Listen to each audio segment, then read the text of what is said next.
Hey there, amigos. Tio here. Welcome to Mobile Toolbox Tour Part 2.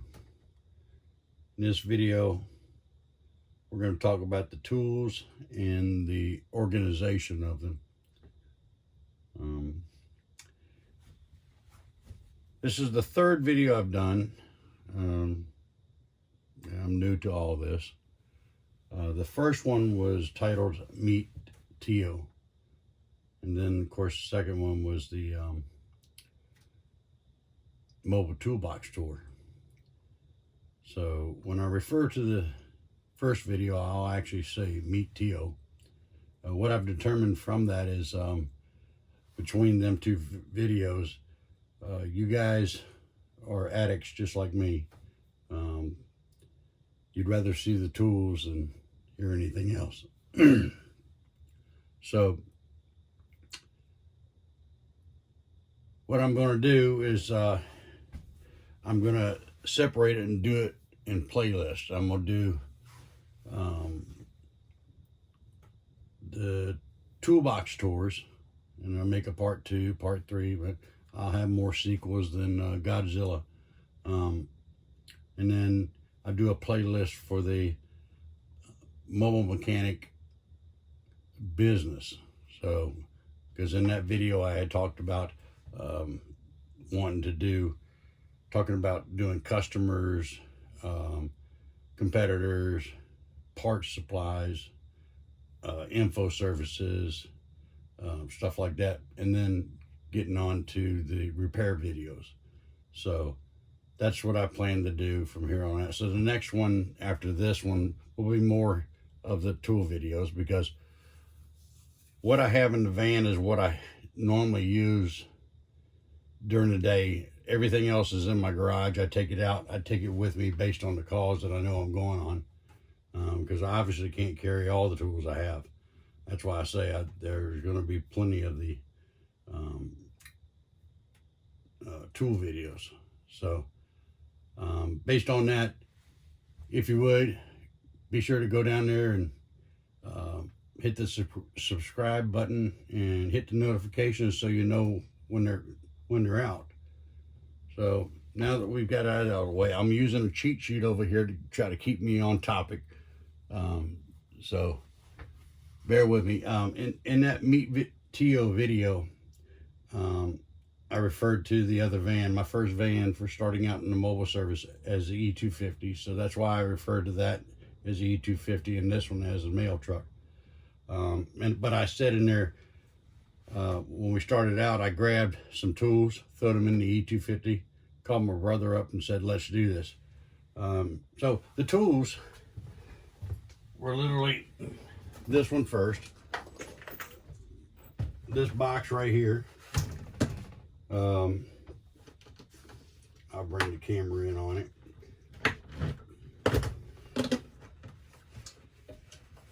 This box right here, jack stands, the oil drains, stuff like that. That was how I started out, just to get the job done. Took my multimeter with me, my test light, and stuff like that. So bring this camera over here. This one here is the first one I had. Everything is still there except for these right here rust real bad. A couple of them broke and lost a couple of them, but all the rest of it's there. I like this kit. I still use it. That's the one I keep in the garage because the wife bought me a new set, which I'll link in the description below for the new set. So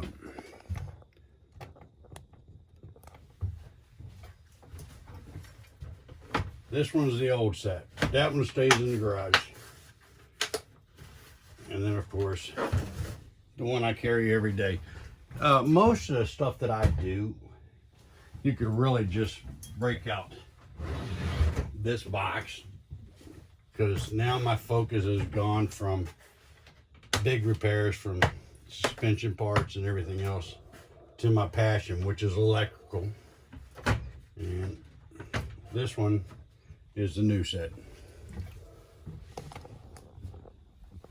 And I've had this one for probably about a year now.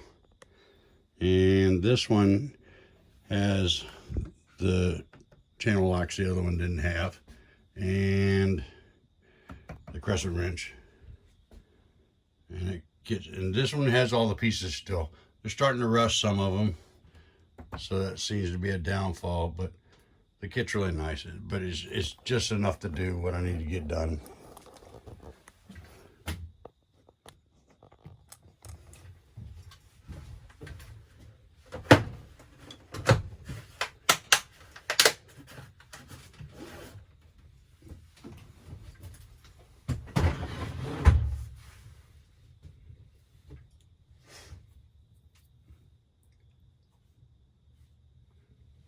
So, going from doing brake jobs and suspension parts and water pumps and timing chains and all that, switching over and trying to do mostly electrical. That's what I love. So, in the beginning, my first scan tool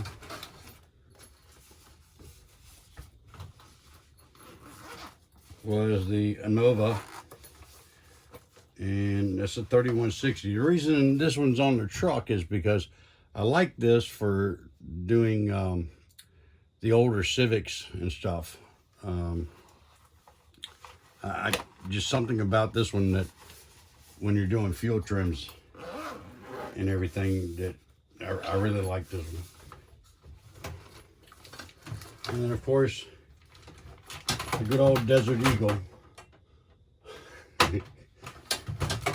That's what one of the young techs referred to it as. So anyway, my go-to scan tool is the MaxiSys Elite. That's my go-to. I really like that one. I have a launch and the, what is it, IM 508 and stuff. We'll cover them in another video as well, because I can talk scan tools all day long. That's what I love doing, because the separate laptop I have for programming the modules on the cars, which incidentally, if you don't already know, things like Silverados, the window switches, you can buy a new window switch for a Silverado and put it in. I think it's 2007 and above. It won't work on them unless you program that door switch.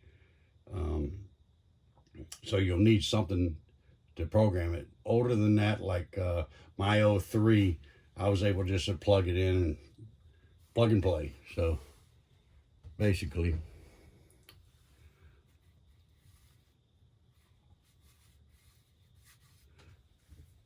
so what I'm looking to do is upgrade to the new, what do they call it? MaxiSys Ultra, I believe it is.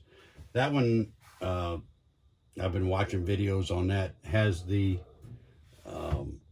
topology like a YTech has, so you can see which modules are online, which ones require attention, stuff like that, which is what I was hoping the launch would do, but I was mistaken on that. It has its place, but we'll do another video on that. I really don't use it. I've had that for just a little over a year now, and I really don't use it. Like I said, my MaxiSys is my go-to. But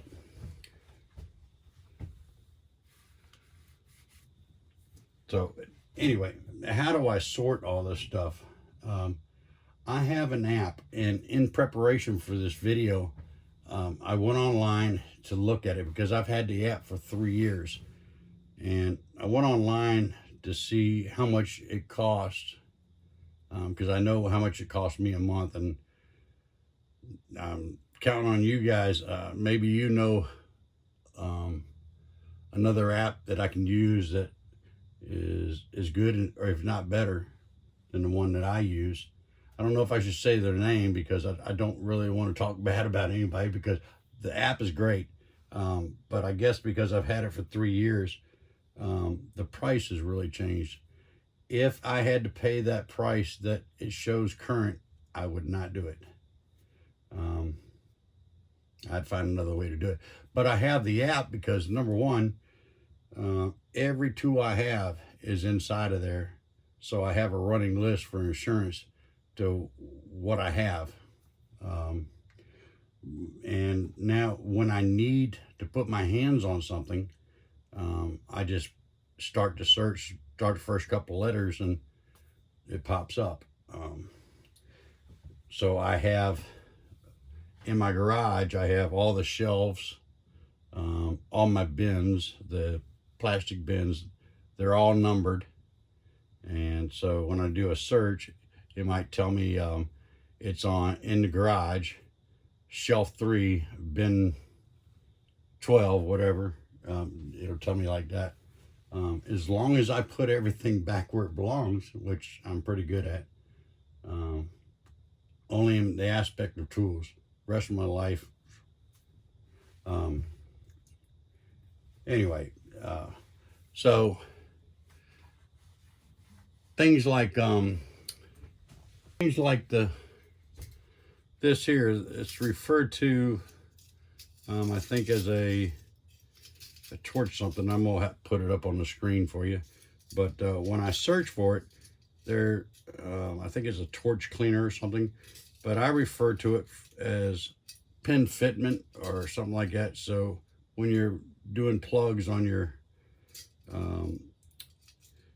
ECM, any module you're plugging into, and you want to do a drag test, a fitment test, I use these to gauge it.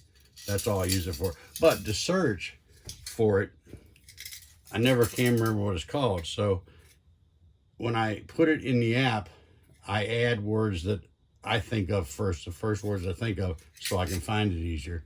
And I'll put this on the screen too. So if I search this, you know, I'll do pin fitment or something like that, and it'll pop up. And the things like, I'm familiar with the case numbers I have, the ones I use every single day, such as this one right here. All my cases are numbered number 1 on top here, so I know it's right side up. This case in particular, you know which side, but most cases are plain black.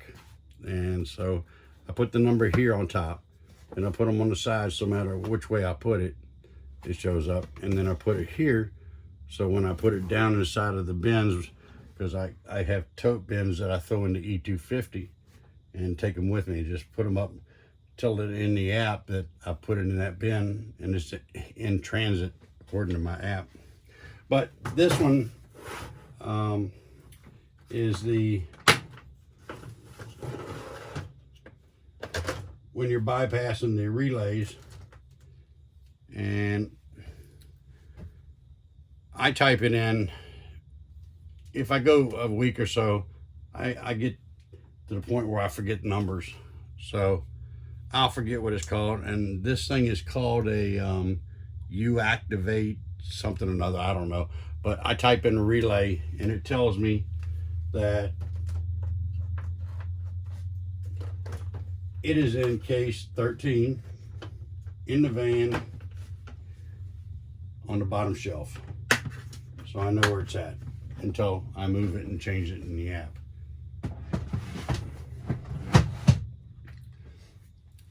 So when I have things such as this one right here that I put in, if I need to know where my fills probe is, and I always know where it's at, but there's other cases too, I stick it inside this case here. And I have words for this too. I think I put leads on there in my description, so when I type in leads, if this kit pops up, so I know where it's at. But Phil's probe don't go with this kit, but I keep it in here, and that's what the app is good for. So again, because of the cost of it, if you folks know of an app, free is always better.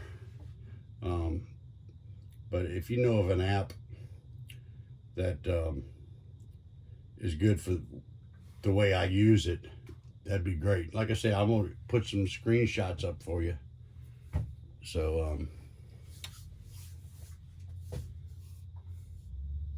you can see what I'm seeing when it comes up. Using my phone, I can't pull it up while we're doing it. So I'm going to end this now because I'm trying to keep them around 15 minutes. I don't know. I'm still learning this, so I don't know if I can go over to 15 minutes. I'm going to try to go over a little bit this time just to experiment and see if it works. The next video, I'll actually start breaking down more and more tools. So that'll be part 3. And like I said, I'll have more sequels than Godzilla. So, again, subscribe, hit the notification bell. Thanks for watching. See you on the next one.